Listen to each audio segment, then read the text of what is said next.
How to make your absence more powerful than your presence said as a counterintuitive truth about influence that most people never discover. Sometimes the most powerful thing you can do is not be there at all, while everyone else fights for attention, competes for the spotlight, and desperately tries to make their presence felt. The truly sophisticated understand that absence can be infinitely more compelling than presence.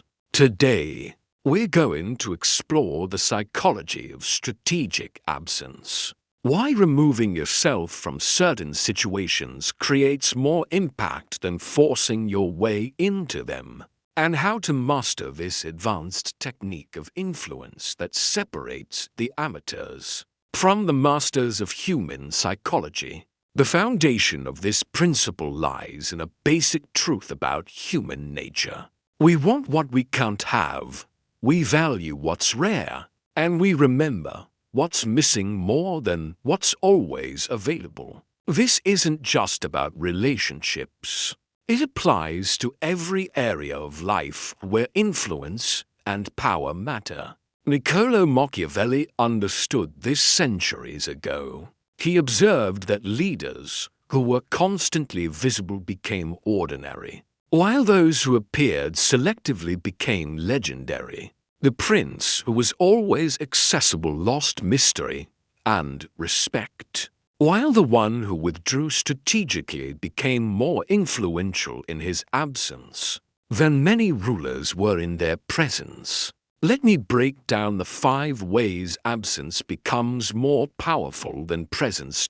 Reason 1. Absence creates scarcity, and scarcity creates value. When you're always available, always responding, always present, you become common.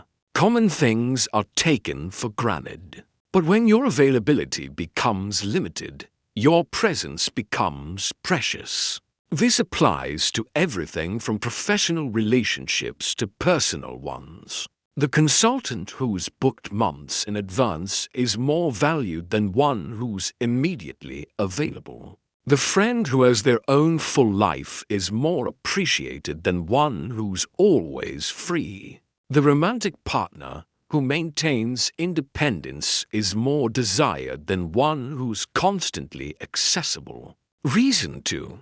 Absence forces people to fill the void with their imagination. When you're present, people see exactly who you are, flaws and all. But when you're absent, they project their idealized version of you into that space.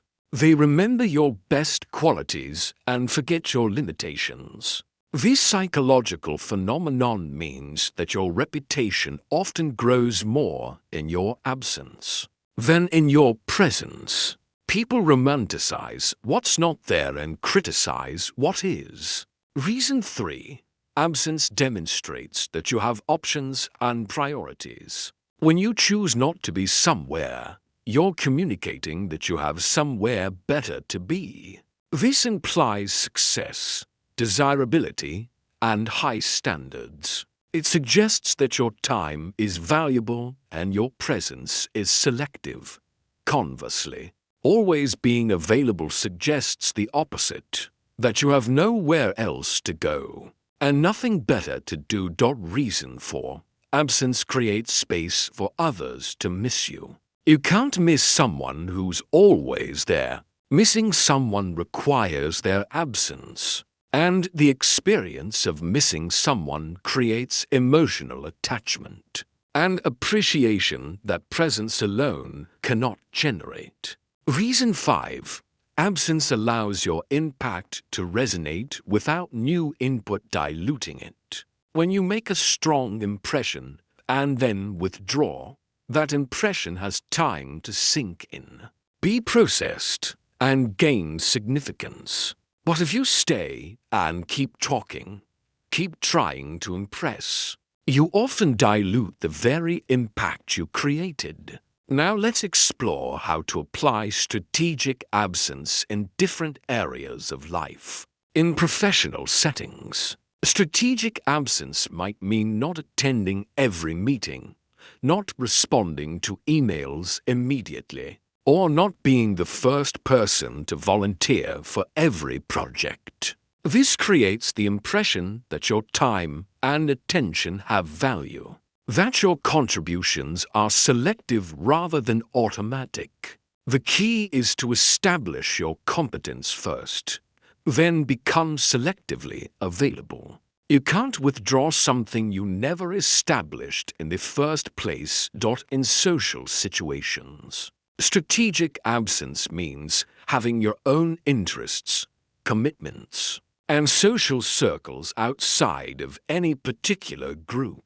It means sometimes declining invitations, not always being the first to reach out, and maintaining some mystery about your activities and thoughts. This doesn't mean being antisocial or playing hard to get in a manipulative way. It means having a genuinely full life that doesn't revolve around any one person or group. In romantic relationships, strategic absence means maintaining your independence, continuing to pursue your goals and interests, and not making your partner your entire world. Paradoxically, this often strengthens the relationship because it keeps both partners interesting to each other. The psychology behind why absence works is rooted in several cognitive biases. The scarcity principle makes us value things more when they're less available. The contrast effect makes us appreciate something more when we've experienced its absence. The idealization tendency makes us remember the best aspects of what's missing, while forgetting the flaws. However, there are important guidelines for using strategic absence effectively. First, your absence must be genuine, not manufactured. If you're just pretending to be busy or playing games, people will sense the inauthenticity. True strategic absence comes from actually having valuable things to do with your time. Second, you must have established value before withdrawing it. You can't make your absence powerful if your presence wasn't impactful to begin with. Build your reputation, demonstrate your worth, create positive associations. Then become selective about your availability. Third, your absence should communicate standards, not disinterest. There's a difference between being selective because you have high standards and being absent because you don't care. The former creates attraction, the latter creates abandonment. Fourth, balance absence with meaningful presence. Strategic absence isn't about disappearing completely. It's about making your presence more impactful by making it less predictable and more intentional. Here are specific techniques for making absence work in your favor. Technique 1. The strategic pause. In conversations, don't fill every silence. Let pauses exist. In professional communications, don't respond immediately to every request. Let people wonder what you're considering before you reply. Technique 2. The selective appearance. Don't attend every event, meeting, or gathering. Choose carefully which ones deserve your presence. When you do appear, be fully engaged, but don't feel obligated to be everywhere. Technique 3.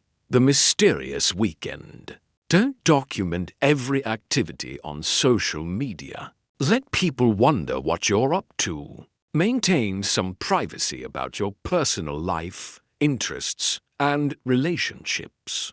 Technique 4. The delayed response.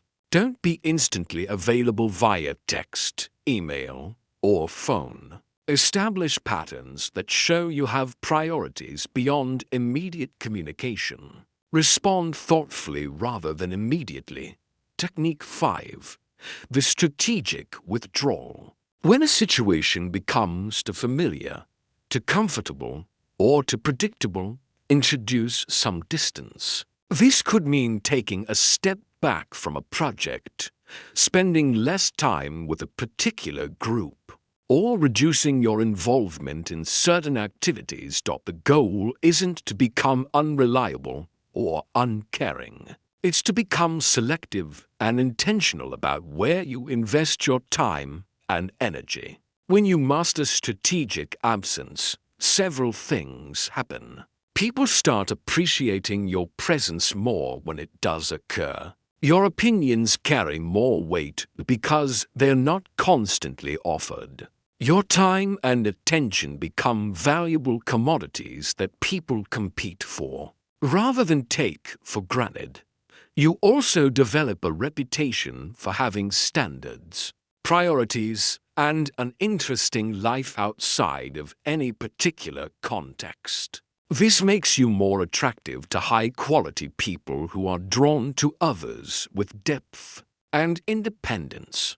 However, strategic absence requires confidence and genuine substance. You can't just withdraw and hope people miss you if you haven't given them anything worth missing. The absence must be of something valuable. This technique also requires patience. The benefits of strategic absence don't appear immediately. They build over time as people have space to miss you, idealize you, and develop curiosity about you. The most sophisticated practitioners understand that presence and absence are tools to be used strategically. Sometimes your presence serves the situation best when people need your expertise, support, or leadership.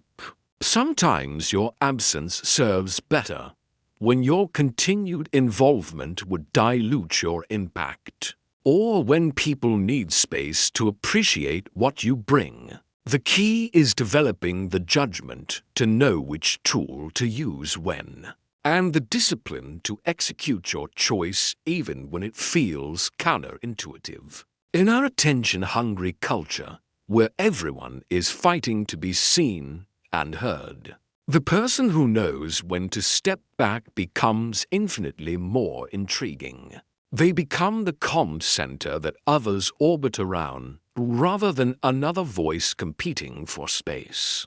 In an overcrowded room, master the art of strategic absence, and you'll discover that sometimes the most powerful position is the empty chair, the one everyone notices precisely because it's not filled. Your influence will grow in inverse proportion to your availability, and your value will increase as your accessibility decreases. The next time everyone is clamoring to be included, considered, or acknowledged, remember that sometimes the wisest move is to be the one who doesn't need to be there at all. Your absence might just be the most powerful presence in the room.